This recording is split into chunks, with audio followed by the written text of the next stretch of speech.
오늘부터 이제 우리는 본격적으로 우리 교리가 가르치는 언덕들에 대해서 공부를 시작을 합니다. 언덕이라고 하는 것은 영어로는 benefit이라 그런 말입니다. 그래서 우리가 benefit이라 그러면은 뭐예요? 정부나 이런 공공기관에서 국민들에게 무료로 혜택을 주는 걸 말합니다. 예를 들어 저희들이 이제 미국 가서 좀 지내보니까 우리가 학생으로 와 있으니까 우리를 아주 그 사회에 가장 저소득층으로 인정을 해가지고 집에 몇 살 이하의 아이가 있으면 쿠폰을 줍니다. 그 쿠폰을 받아가지고 그걸 가지고 가면 한 40브러치 정도는 매달 아이들 우유를 사서 먹일 수 있도록 그렇게 미국은 그렇게 하고 있더라고요. 미시간주는 그렇게 해서 저희들도 그 덕분에 아주 참 아이들 우유도 비교적 부담 없이 사 먹이고 할 수 있었어요. 그런 것들을 베너핏이라 그렇게 말하는 거예요. 그러니까 예수님을 믿는 사람들에게는 뭐가 있다? 베너핏이 있다 말입니다. 은덕이 주어진다. 우리가 은덕으로 번역을 하다 보니까 이게 좀 나한테 무슨 유익이 되나 이런 것보다 좀 어려운 단어처럼 들립니다. 우리 교리적인 언어로는 은덕이라고 그렇게 쓰고 있습니다. 여러분들이 좀 낯선 언어일 수도 있겠는데요. 우리 젊은 세대도 그렇고 나이 많으신 분들도 마찬가지. 은덕이라는 말을 잘 못 들어보셨을 것 같아요. 근데 이제 이게 영어로는 benefit이다. 그렇게 이해를 하시면 됩니다. 그래서 11장부터 해서 18장까지 우리 웨스터 신앙고백서는 은덕들을 benefit을 쭉 소개를 하고 있습니다. 그거를 하나씩 우리가 다 공부하는 그것이 이제 기본적인 제자 훈련의 가장 압축된 항목들입니다. 지금 한국에 나와 있는 제자 훈련의 교재들을 제가 좀 보고서는 그걸 배워서는 안 되겠다는 생각을 했어요. 너무 많이 생략이 되어 있어가지고. 그래서 여기에서 우리 신앙고백서가 가르치는 것을 제대로 여러분들 공부를 하시면 어떤 제자 훈련에서 가르치는 것보다 더 정확하게 이해하실 수가 있어요. 그래서 잘 안 읽어보던 거라서 조금 낯설기도 하지만 좀 시간을 내셔서 읽어보시고 또 설명도 들어보시고 하면서 같이 이렇게 차근차근 공부를 해나가시면 우리가 하나님을 믿음으로써 어떤 베너핏을 누리는가 하는 걸 볼 수 있습니다. 특히나 이제 이 베너핏은 삼위 하나님 가운데서 성령님이 하시는 사역입니다. 내가 성령님과 가까워지는 관계, 그리고 베너핏이 무엇인가, 언덕들이 무엇인가를 깊이 보면 되는 것입니다. 그래서 우리가 순복음교회에서는 막 은사가 많이 나타나는 게 성령 충만이고 성령이 많이 이렇게 우리 가운데 임하는 것이다. 이렇게만 가르치는 거예요. 그건 잘못된 가르침이죠. 은사도 언덕들 중에 하나입니다만은 은사보다도 그리스도께서 우리에게 주신 이 칭의와 양자됨과 성화와 또 회개와 믿음과 또 선행과 또 견인과 구원의 확신, 이 8가지가 우리가 하나님 성령님을 통해서 누리는 큰 복입니다. 그러니까 이 복의 의미를 잘 깨달을 때 참 놀라운 은혜를 누릴 수 있는 것입니다. 사실 우리 교회는 그렇게만 논쟁이 어려움이 없었을 것입니다만은 최근 한 10여 년 정도 동안 우리 한국 교회 안에는 굉장히 심각한 논의들이 있어 왔습니다. 그중에 가장 그 핵심적인 문제가 칭의를 어떻게 이해할 것인가 하는 것입니다. 성령님께서 우리에게 믿음을 주셔서 우리를 중생하게 하시고 난 다음에 가장 먼저 우리에게 주시는 베너핏이 뭐냐 하면 우리를 의인이라고 불러주시는 거예요. 의인이라고 여겨주신다. 그렇게 보면 돼요. 의롭다는 말에 영어로 보면 just라는 말이 있고 justice라는 말이 있어요. 법정적인 개념인데 정의롭다, 정의다 이렇게 할 때 이제 just한데 하나님께서는 우리가 예수 믿고 나면 예수님을 구주로 영접하고 나면 just 하지는 않아요. 우리가 just 하지는 않는데 justified 해주신단 말이에요. 우리가 아직까지 삶의 습관이나 이런 것들이 다 안 바뀌어서 여전히 죄 속에 있지만 하나님 우리를 의롭다고 여겨주셔서 우리를 의의 백성이라고 불러주시는 거예요. 그래서 이제 엄밀한 의미에서 기도할 때에 주님 저는 죄인입니다 하는 것은 틀린 말인 거예요. 주님 저는 주님 때문에 이제 의인이 된 사람입니다. 이렇게 기도해야 맞는 거란 말이죠. 근데 우리가 이제 그것을 그럼에도 또 틀렸다고 하지 않는 것은 우리 속에 여전히 죄성이 있어가지고 자꾸 죄가 나오잖아요. 죄가 나오니까 그래서 내가 죄인인 것을 내가 고백하는 그런 시인하는 측면에서만 그래서 우리가 목사님들이 특히 틀렸다고 따지지는 않습니다만은 그러나 원리적으로 보면 우리는 justified 된 사람들이에요. 그러니까 의롭다고 여겨진 사람들인 거예요. just하지 않은데 justification 되었다고 하나님이 우리를 불러주신다. 여겨주신다. 그죠? 그래서 우리가 의인입니다. 옆에 계신 분들에게 의인이십니다 한번 인사하십시다. 의인이십니다. 의인. 본인의 행위 때문에 의인이 되는 거 아니고 예수님을 믿는 믿음 때문에 하나님이 그렇게 여겨주신다. 하나님이 우리를 의롭다 하시는데 누가 뭐라 그러겠어요? 그래서 우리 세상 사람들이 교회를 보고 저것들은 맨날 나쁜 짓 하면서 우리 보고 지옥 간다 그런다 막 욕을 하지만 이제 그런 충분히 개연성은 있습니다만 그런 말 할기 개연성은 있지만 우리는 의로운 백성이 된 거예요. 여러분 죄책감에 눌리시거나 혹시 내가 죄를 짓고 있잖아요. 지금도 머릿속 생각으로 상상으로 죄를 짓는단 말이에요. 근데 그렇다고 해서 내가 죄인이 아닙니다. 이게 성도의 비밀입니다. 이게 베너핏이라 그러는 거예요.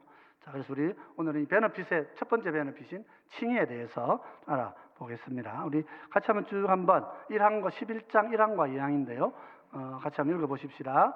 하나님께서는 효력 있게 불러주신 자들을 또한 값없이 의롭게 하시는데 이들에게 의를 주입함으로써가 아니라 이들의 죄를 용서하시고 이들을 의로운 자로 용납하심으로 의롭게 하신다. 이는 이들 속에 행한 바나 이들이 이룬 바가 아니라 그리스도의 덕분 때문이다. 또 믿음 자체, 믿는 행위나 혹은 어떤 복음적인 순종을 그들의 의로 여겨 그들에게 전가함으로써가 아니라 그리스도의 순종과 속상을 그들에게 돌림으로써 이루신다. 믿음으로 이들은 그리스도와 그분의 의를 받아 의지한다. 이 믿음은 이들에게서 난 것이 아니라 하나님의 선물이다. 이게 1항의 내용이고요. 자, 2항도 같이 보겠습니다. 그리스도와 그분의 의를 받아 의지하게 하는 믿음은 칭의의 유일한 도구이다. 그러나 의롭다함을 받은 사람에게 이 믿음만 있지 않고 구원에 이르게 하는 모든 다른 은혜들이 항상 이 믿음을 동반한다. 즉 믿음은 죽은 믿음이 아니라 사랑으로 역사한다. 그리고 성경 구절들을 일일이 하나씩 살펴보면 우리가 충분히 이해할 수 있습니다. 지난 시대의 한 10여 년간의 논쟁의 가장 핵심은 무엇인가 하면 유대인들을 어떻게 받아들일까 하는 문제입니다. 전 세계는 히틀러에 의해서 600만이나 많은 사람들이 2차 세계대전을 통해서 생명을 잃은 것 때문에 이 유대인들에게 어떻게 개신교, 히틀러가 그렇게 했을 때는 루터론의 이름으로 한 거예요. 우리 루터와 칼빈, 여러분 그 정도 들어보셨을 거예요. 루터와 칼빈이 종교개혁을 이뤘다. 사부터 그보다 훨씬 많은 분들이 하신 거지만 대표적인 두 분이 있는데 루터가 말년에 조금 정신병적인 모습을 보입니다. 그래서 유대인들을 다 죽여라. 그들의 재산을 다 몰수하고 그들은 철저하게 죽여야 된다. 이렇게 이야기를 했습니다.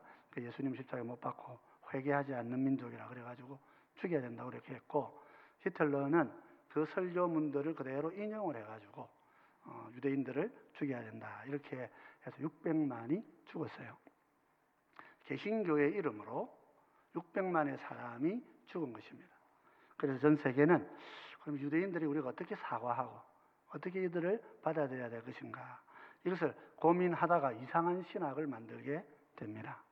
그래서 뭐냐면 유대교와 기독교가 같은 것이다 이렇게 생각을 하게 됩니다. 어떤 논리로서 같은 것이냐 하면 유대인들은 태어나면서 하나님의 백성으로 할례를 받고 하나님의 자녀가 됩니다. 그러니까 태어날 때부터 천국에 get in 들어가는 거예요. 천국에 들어가는 것은 출생적으로 들어갈 수 있다는 거예요.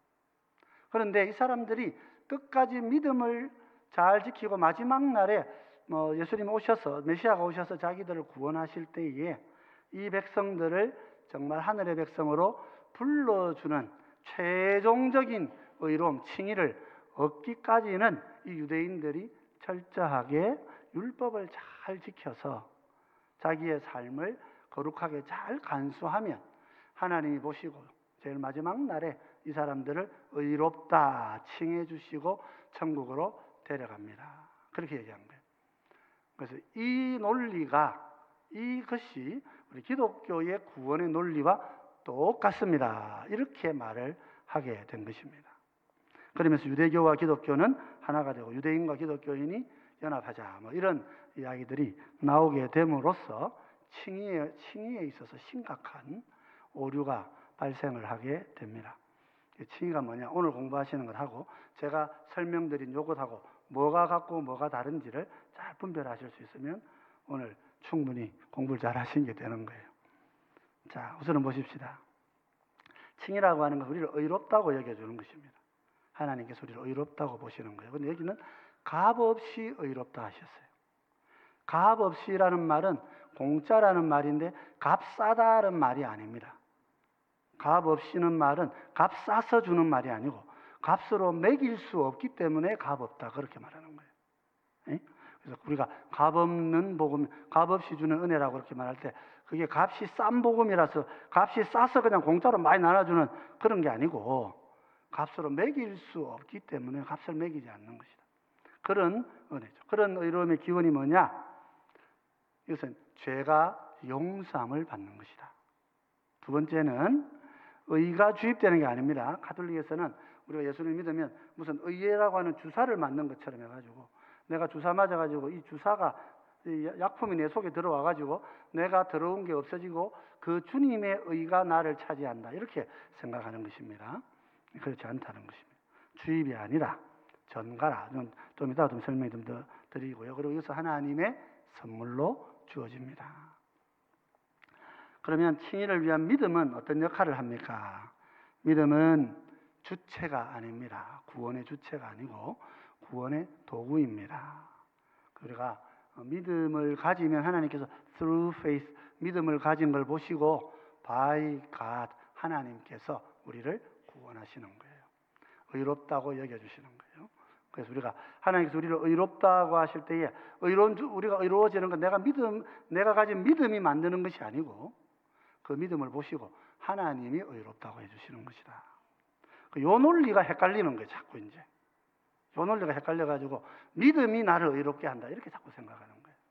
그럼 믿음은 조건이 되고, 그럼 믿음은 실질적으로 도구인데 이게 주체가 되어가지고 믿음 강하게 가져라, 믿음 가져라, 이런 식의 이야기가 될 수밖에 없는 거예요. 근데 믿음은 하나님이 주신 선물이란 말이죠. 그래서 그 믿음 하나님 선물을 주시고 그걸 보시고 우리에게를 구원의 길로 인도하신다. by God이에요, by God. 믿음은 주체가 아니라 도구고 수단입니다. 거기 지난 우리 신앙고백에서는 이렇게 기록이 되어 있습니다. 그리고 의롭다함을 받으면, 칭의를 얻으면 믿음만 남는 게 아니에요. 믿음을 우리가 믿음만 가진다고 생각하면 안 돼요. 믿음은 뭐냐면 믿음은 모든 베너핏을 받는 그릇이에요. 하나님이 우리의 그 베너핏을 언덕을 8가지로 설명했다 그랬죠. 그거 전부가 다 믿음이라는 그릇 안에 들어있는 거예요. 여기에 다 주어지는 것입니다. 그래서 그 내용들 1항과 2항이 다릅니다. 칭의는 총 6항으로 구성되어 있기 때문에 오늘은 1, 2항만 좀 공부를 좀 하는 시간이 되면 좋겠다 싶습니다. 자, 그래서 지난 시간에 우리가 효력 있는 부르심을 받는다, 그렇게 얘기했고요. 모든 사람들은 모두가 다 값없이 칭의를 얻습니다. 첫째로 하나님은 효과적으로 성령님을 불러주셔서 우리를 의롭다고 여겨주셔요. 로마서 8장 30절을 보면 이렇게 얘기하고 있습니다.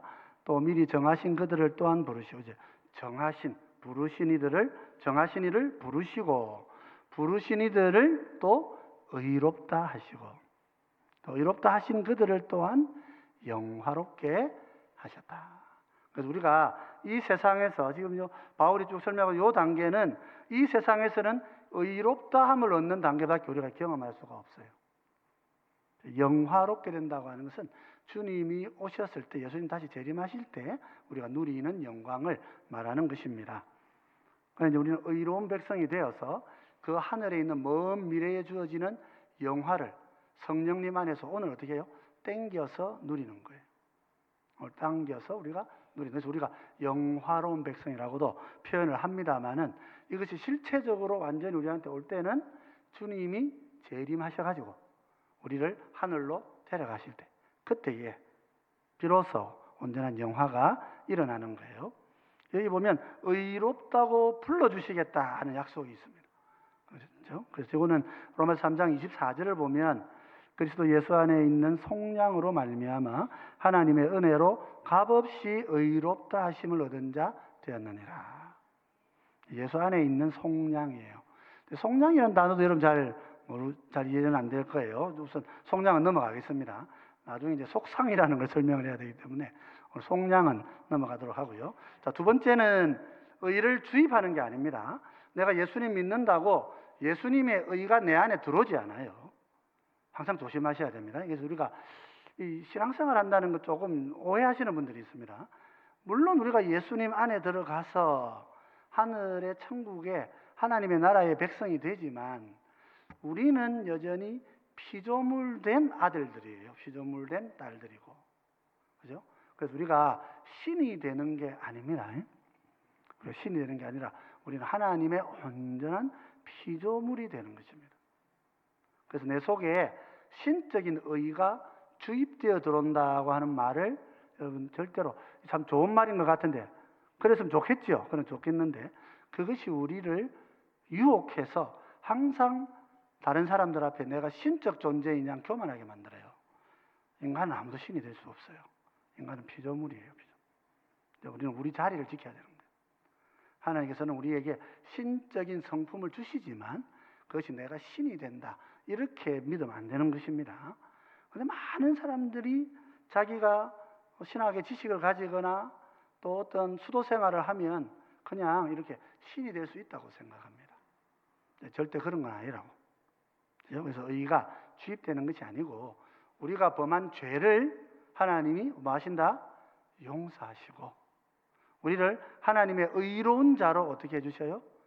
용납하시는 거예요. 용납하시는 거예요. 그대로 우리가 우리 주변에 누가 동네에서 막 깡패질하고 막 그래 살다가 교회 오면 성도들이 생각하겠어요? 어떻게 저런 깡패를 우리가 받아줍니까? 이러면 안 되는 거예요. 그가 그렇게 살았더라도 우리는 그리스도의 의를 입은 사람이라면 그를 어떻게 해야 된다? 우리도 용서하고 용납해야 되는 거예요. 우리가 그렇게 하나님의 백성이 되었기 때문에. 그죠? 그래서 의가 주입되어서 내가 어떤 신적인 존재로 이렇게 바뀐다고 오해하지 마십시오. 우리는 용서받고 의로운 자로 여겨진 존재들이다. 그래서 이거는 이제 로마서 4장 5절로 8절을 보면 잘 설명을 하고 있습니다. 이를 아니할지라도 경건하지 아니한 자를 의롭다 하시는 이를 믿는 자에게는 그의 믿음을 의로 여기시나니, 일할 것이 없이 하나님께 의로 여기심을 받는 사람의 복에 대하여 다윗이 말한 바 불법이 사함을 받고 죄가 가려짐을 받은 사람들은 복이 있고 주께서 그 죄를 인정하지 아니하실 사람은 복이 있도다 함과 같으니라. 무슨 말이에요? 죄가 있는데 하나님 어떻게 보신다고요? 죄 없는 사람으로 보신다. 다윗이 얘기했으니까 구약 성경이 얘기한다 그 말이에요. 신약 성경도 바울이 다윗을 인용했으니까 신약 성경도 그렇게 말하고 있는 거예요. 내가 죄를 가지고 있는데 하나님은 나를 죄인으로 안 보신다. 의인으로 여겨주신다 하는 것입니다. 이것이 사람이 의롭기 때문에 그런 게 아니란 말이에요. 그건 뭐 때문에? 예수님의 공로 덕분이라 말이죠. 근데 우리 아까 여러분들 그 1항의 문제를 1항의 그 내용을 보시면은요,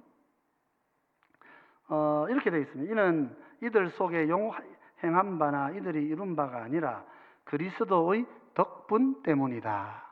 우리가 잘 안 쓰는 말을 썼어요. 덕분 때문이다. 이 덕분이 뭡니까? 덕분. 감은 있는데 이제 단어를 설명하라 그러면 이제 어렵습니다.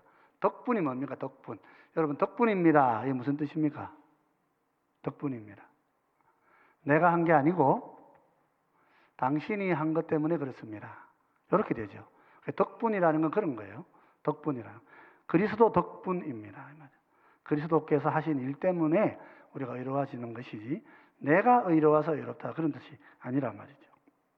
그래서 고린도후서 5장 19절을 보면 곧 하나님께서 그리스도 안에 계시사 세상을 자기와 화목하게 하시며 그들의 죄를 그들에게 돌리지 아니하시고 화목하게 하는 말씀을 우리에게 부탁하셨느니라. 우리가 이제 화목이라는 말도 굉장히 어려운 단어입니다. 그래서 여러분 생각하시는 대로 이제 그냥 친하게 된다 그런 뜻이 아닙니다. 화목이라는 것은 이런 말이에요. 화목이라는 말은 우리가 아버지한테 몰래 아버지 지갑에 있는 돈을 훔쳐가지고 나왔어요. 그래가 도망갔습니다. 그래가지고 맛있는 거 사 먹고 이제 왔어요. 집에 돌아왔습니다. 아버지가 아시고 화를 내셔요. 화를 내고 계십니다. 그러면 아버지와 내가 어떻게 되어야 다시 화해할 수 있겠습니까? 아버지의 그 분노를 만족시켜야 되는 거예요. 아버지의 분노를 화목시켜야 되는 거예요. 이때 쓰는 단어가 화목이라는 단어예요. 아버지의 화를 화목시켜야 내가 아버지와 화해의 관계와 평화의 관계를 누릴 수가 있는 거란 말이죠.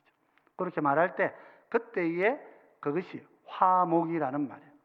아버지의 진노가 만족이 되어야 된다. 만족, satisfaction. 영어로는 이 satisfaction을 쓰고 있습니다. 그래서 satisfaction을 시키는 게 누구냐면 말씀이란 말이에요. 그 말씀을 우리한테 부탁하신 것이다. 말씀이신 예수님을 우리에게 부탁하신 것이다. 그 예수님 덕분에 우리가 하나님과의 관계가 하나님이 아담과 하와가 범죄했기 때문에 우리가 성경을 가볍게 읽어서 그렇습니다만은 하나님께서 창세기 2장에서 전 인류를 향하여 사랑하시면서도 분노하십니다. 그죠? 진노하시고 이 진노가 화목이 되어야 우리가 구원을 받을 수가 있는 거예요. 근데 내가 착한 일 한다고 화목되는 게 아니란 말이에요. 예수님께서 행하셔야 된다. 그래서 4번에 이렇게 설명합니다. 믿음이나 행위 혹은 순종을 의로 여겨주는 것이 아닙니다. 내가 착하게 살고 바르게 산다고 그걸 가지고 하나님께서 그래 네가 의롭다 그래서 괜찮다 해주시는 게 아니란 말이에요. 우리의 것으로는 할 수가 이미 없는 거예요. 근원적으로 그럴 수가 없고 그리스도의 순종과 속상을 그들에게 돌림으로써 칭의가 이루어집니다. 이제 제일 문제가 이제 속상이란 단어. 여러분 속상하다는 말 많이 하시죠. 근데 그 뜻은 아니란 말이에요. 속상이라는 말은 뭐냐면 사전적으로 사실 한국에서는 이 말을 잘 쓰지 않습니다. 한국에서 속상이란 말을 쓰지를 잘 않아요. 이 성경에서 쓰는 말이에요. 성경이 우리의 구원의 원리를 가르쳐주면서 쓰는 단어들이에요. 그렇기 때문에 다른 곳에 단어가 없어요. 이거는 별도로 단어 공부를 하지 않으면 여러분들이 알 수가 없는 거예요. 우리가. 그래서 이게 교리를 배우는 시간이 필요한 거예요. 여기서 안 배우면 아무도 가르쳐주는 데가 없기 때문에. 그러면 어떻게 되냐면 이 신앙의 믿음의 개념을 알 수가 없어요. 믿는 거는 다 각자 알아서 이상하게 다 믿고 계신 거예요. 그래서 교리가 반드시 교회 안에서는 가르쳐줘야 되는 거죠. 속상이라는 말은 이런 뜻입니다. 제물이 있습니다. 제사할 때 드린 제물. 이 제물이 죄인이 있어요. 이 죄인을 대신해서 벌을 받는 거예요. 벌을 받음으로써 이 죄인이 가지고 있는 죄에 대한 책임이나 형벌을 이 제물이 대신 지어줌으로써 그죠? 하나님이 분노하신 것이 화목되는 것이라 말이에요. 만족되는 것이. 그걸 속상이라고 한다면. 그러니까 요 개념이 있어야 성경을 이해할 수가 있는 거예요. 이 단어를 어렵다고 여러분 피하시면 안 되는 거예요. 이 단어가 어려우니까 다른 단어 쓰다. 그러면 이해를 할 수가 없어요. 복음을 이해할 수가 없어요. 네? 그래서 요 속상이라고 하는 단어는 재물이 있습니다. 이 재물이 죄인이 있는데 죄인이 대신해서 재물이 고난을 다 받고 대신 죽고 그래서 이 죄인이 져야 되는 죄책과 받아야 될 형벌이 있잖아요. 요 형벌을 요 재물이 대신 졌기 때문에 이 분노한 하나님이 그걸 보고 자신의 분노를 그래 내 분노가 만족되어졌다. 그래서 나는 분노하지 않는다 하고 선언하는 것을 속상이라고 한단 말이죠. 그래서 다른 말로 만족이라는 단어로도 사용을 합니다. 그래서 원래 영어에서는 satisfaction이라는 단어인데 아까 화목도 satisfaction이라고 했죠. 같은 단어예요. 같은 단어인데 우리가 번역을 할 때 하나는 화목이라고 번역을 했고 하나는 속상이라고 번역을 한 거예요. 그래서 이것은 한자어의 의미가 같이 담겨 있기 때문에 같은 satisfaction이라도 이렇게 보는 것하고 또 다른 각도에서 보는 것을 좀 달리 설명을 해석을 해놓고 있는 것입니다. 그래서 예수님께서 순종하시면서 속상하신단 말이에요. 예수님이 죽으시고 십자가 못 박혀 돌아가시고 무덤에 묻히시고 옥에 내려가시고 또 살아계실 때 사람들에게 모욕당하시고 그런 모든 고통은 누가 당해야 되는데 원래는 내가 당해야 되는 거예요. 원래는 내가 하나님 앞에서 죄를 지었으니까 내가 당해야 되는 것인데 그걸 주님이 대신 지심으로써 속상을 이루시니까 죄의 책임이나 형벌을 주님이 지금 다 지시는 거잖아요. 그러니까 나는 뭐가 돼요? 나에 대한 하나님의 진노가 없어지고 거두어진 거예요. 속상이 돼버린 거죠. 그래서 내가 착한 일을 해가지고 하나님의 진노를 속상시키는 게 아닙니다. 그런 것이 아니고 예수님께서 그 고난 지신 것이 나를 위한 속상이 되시는 거죠. 화목이 되시는 거예요. 그러면 나는 어때요?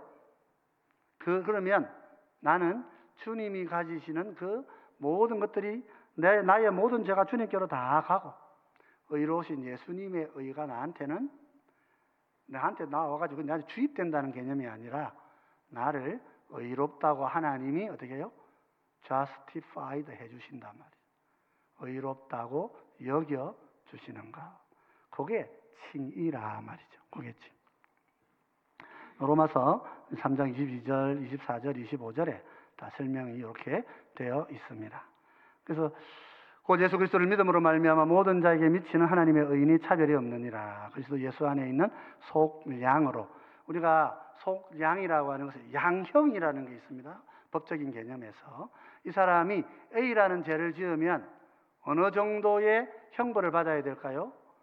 A라고 하는 만큼의 형벌을 받아야 되겠죠. 그래서 형량이거든요. 양형이라 그러죠. 그래서 양을 잘못이 있으면 잘못한 만큼의 형을 결정하는 형량을 정하게 되어 있습니다.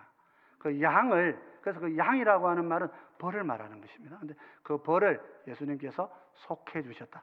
대신 주셨다. 그런 뜻이에요. 그래서 우리 예수님 안에 있는 속량으로 말미암아 하나님의 은혜로 값을 매길 수 없는 그런 은혜로 우리가 의롭게 여겨졌다 말이죠. 그래서 이 예수님을 하나님이 그의 피로써 믿음으로 말미암는 화목 제물로, 화목과 화해는 조금 다릅니다. 그래서 화목은 하나님께서 화가 누그러뜨려지시는 걸 말하는 거예요. 그럼 내가 친구가 나한테 잘못하면 내가 분노해 있지 않습니까? 그걸 누그러뜨리는 거예요. 그게 누그러뜨리는 것이 화목이에요. 그래서 화목 제물로 세우셨으니 이는 하나님께서 길이 참으시는 중에 전에 지은 죄를 간과하심으로써 자기의 의로우심을 나타내려 하신다. 그래서 로마서 5장 19절에 우리 모두가 감사하고 기억하는 말씀입니다. 한 사람이 순종하지 아니함으로 많은 사람이 죄인 된 것 같이 한 사람이 순종하심으로 많은 사람이 의인이 되리라. 예수님의 순종이 우리를 구원하는 거죠. 그래서 믿음으로 그리스도와 그분의 의를 받는 것은 오직 하나님의 선물이란 말이에요. 내가 뭘 잘해서 얻는 보상이 아니란 말이에요. 하나님의 선물인 거예요. 그래서 선물하고 보상은 다릅니다. 보상이라고 하는 것은 내가 잘못한 것을 잘못한 것을 갚는 거예요. 갚는 거. 배상이 아닙니다. 그래서 우리가 하나님의 선물이에요. 사도행전 13장 38절 39절 같이 한번 읽어볼까요? 읽어보십시다. 그러므로 형제들아 너희가 알 것은 이 사람을 힘입어 죄사함을 너희에게 전하는 이것이며 또 모세의 율법으로 너희가 의롭다 하심을 얻지 못하던 모든 일에도 이 사람을 힘입어 믿는 자마다 의롭다 하심을 얻는 이것이라. 그래서 우리는 주님을 힘입어서 의로운 백성이 되는 거예요. 의롭다고 just하지도 않아요. 그런데 just하게 여겨주시는 거예요. 그러나 이것은 천국을 가는 하나님의 은혜의 선물이란 말이죠. 자, 사도행전 10장 44절 말씀, 베드로가 이 말을 할 때 성령이 말씀 듣는 모든 사람에게 내려오신다. 그러니까 성령님이 오셔서 우리한테 주시는 거예요. 성령 오셔서. 내가 뭘 했기 때문에 주는 게 아니고 성령님이 오셔서 나를 건지시는 거예요. 갈라디아서 2장 16절은 사람이 의롭게 되는 것은 율법의 행위로 말미암음이 아니요 오직 예수 그리스도를 믿음으로 말미암는 줄 알므로 우리도 그리스도 예수를 믿나니 이는 우리가 율법의 행위로서가 아니고 그리스도를 믿음으로써 의롭다함을 얻으려 함이라. 율법의 행위로서는 의롭다함을 얻을 육체가 없느니라. 그러니까 율법을 지키는 게 좋은 일이고 선한 일이지만 그것을 가지고는 하나님의 그 진노를 누그러뜨리는 건 아니, 그런 것 차원의 삶이 아니라는 말입니다. 이것은 예수님만이 하실 수 있는 일이다. 자, 그래서 우리 마지막으로 2항에서 이런 이야기를 했습니다. 믿음은 죽은 것이 아니고 사랑으로 역사합니다. 일단은 우리를 의롭다고 하실 때 하나님께서 아무나 의롭다 하지 않으시고 우리에게 믿음을, 여러분 예수님을 내가 나의 구주로 고백하고 믿어지는 이것은 하나님의 놀라운 은혜의 선물이에요. 그 믿고 싶어도 안 믿어진다는 사람이 많아서 역사 속에 그렇게 철학자들은 그런 고민을 해놓고 믿고 싶은데 안 믿어진다는 거예요. 이 복은 아무나 누리는 그런 복이 아닙니다. 여러분들이 우리 모두가 다 믿어진다는 거, 그 알미 내 마음속에 찾아온 예수님 나의 구주시구나, 이 알미 찾아온다는 거, 너무나 큰 하나님의 은혜의 역사인 거예요. 그러면 우리가 칭의를 얻는단 말이죠. 의로운 백성이 되는 거죠. 요한복음 1장 12절에는 영접하는 자고 그 이름을 믿는 자에게는 하나님의 자녀가 되는 권세를 주셨다 그랬고요. 로마서 3장 28절에는 그러므로 사람이 의롭다 하심을 얻는 것은 율법의 행위에 있지 않고 믿음으로 되는지 우리가 인정하노라 그랬고요. 로마서 5장 1절에서는 그럼 우리가 믿음으로 의롭다 하심을 받았으니 우리 주 예수 그리스도로 말미암아 하나님과 화평을 누리자. 하나님 우리를 진노하지 않으시고 여러분의 우리들의 아버지가 되어 주신다 하는 것입니다. 그리고 의롭다 함을 받는 이에게는 모든 은혜가 함께합니다. 갈라디아서 5장 6절에 이렇게 이야기합니다. 그리스도 예수 안에서는 할례나 무할례나 효력이 없어도 사랑으로서 역사하는 믿음뿐이니라. 믿음 아까 뭐라고 해서 믿음은 그릇입니다. 그릇. 믿음을 갖고 있으면 모든 베너핏이 내 속에 부어집니다. 그래서 믿음이 있는 사람은 사랑의 삶을 살 수 있게 됩니다. 믿음이라고 하는 것과 사랑이라고 하는 것은 다른 차원의 같은 은혜인 거예요. 그러니까. 그래서 우리가 믿는다고 하는 것은 사랑하면서 사는 삶이 되는 거예요. 그래서 의로워지신 여러분들은 이 믿음의 그릇 안에 이 놀라운 걸 받아요. 칭의도 받고 하나님의 자녀되는 양자됨의 은혜도 받고 또 성화됨의 거룩한 은혜도 받고 회개하는 회개의 영도 받고 또 믿음의 구원에 이르는 믿음의 은혜도 누리고 또 나아가서 선을 행할 수 있는 새 삶을 사는 그런 그때는 바이 페이스 믿음이 나를 인도해가는 정말 거룩한 삶의 열매가 맺혀지고 고난과 어려움이 와도 견디고 인내하는 견인의 은혜가 있고 비록 내가 부족하지만 나는 하나님의 백성으로서 완전히 구원받는다고 하는 구원의 확신도 이 믿음 안에서 믿음의 그릇이 내 속에 8가지의 믿음이라고 할 때는 8가지의 큰 복을 받는 그릇이다. 믿음의 복의 그릇이다. 이런 큰 복을 우리가 누리고 이런 베너핏을 누리고 이 땅을 살아가고 있다 하는 것입니다. 이 복을 마음에 잘 간직하시면 좋겠어요. 야고보서는 이렇게 얘기했습니다. 이와 같이 행함이 없는 믿음은 그 자체가 죽은 것이라. 내가 보거니와 믿음이 그의 행함과 함께 일하고 행함으로 믿음이 온전하게 되었느니라. 영혼 없는 몸이 죽은 것 같이 행함 없는 믿음은 죽은 것이니라. 믿음은 죽어 있지 않습니다. 믿음은 우리를 선행을 하게 만들고 사랑을 행하게 만드는 거예요. 그런데 우리의 행함은 하나님을 화목시키는 것이 아닙니다. 화목시키는 것이 아니고 하나님과 예수님을 통해서 하나님과 화목되고 난 다음에 이런 놀라운 열매들을 세상에 나타내는 거예요. 그래서 세상을 바꾸는 사람들이 되는 거예요. 세상에 물드는 것이 아니고 세상을 바꾸는 사람들이 될 수 있는 거예요. 우리를 그런 천국의 사람으로 부르셨다. 마음에 잘 간직하시고요. 오늘은 1, 2양 여기까지만 좀 하면 좋겠다 싶습니다. 같이 한번 읽어보십시다. 같이 읽겠습니다.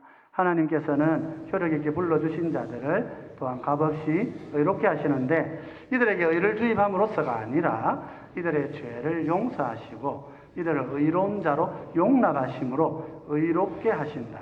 이는 이들 속에 행한 바나 이들이 이룬 바가 아니라 그리스도의 덕분 때문이다. 또 믿음 자체, 믿는 행위나 혹은 어떤 복음적인 순종을 그들의 의로 여겨 그들에게 전가시킴으로써가 아니라 그리스도의 순종과 속상을 그들에게 돌리심으로써 이루신다. 믿음으로 이들은 그리스도와 그분의 의를 받아 의지한다. 이 믿음은 이들에게서 난 것이 아니라 하나님의 선물이다. 그리스도와 그분의 의를 받아 의지하게 하는 믿음은 칭의의 유일한 도구이다. 그러나 의롭다함을 받은 사람에게 이 믿음만 있지 않고 구원에 이르게 하는 모든 다른 은혜들이 항상 이 믿음을 동반한다. 즉 믿음은 죽은 믿음이 아니라 사랑으로 역사한다. 그래서 여러분 이 마음을 오늘 우리 칭의의 은혜를 마음에 잘 간직하시고 우리 하나님 앞에서 믿음 가운데 살아가시는 우리 모두가 되시면 좋겠습니다. 우리는 의인으로 부름을 받았습니다. 그렇게 하시고 의인으로서 사시는 여러분 되시면 좋겠다 싶습니다.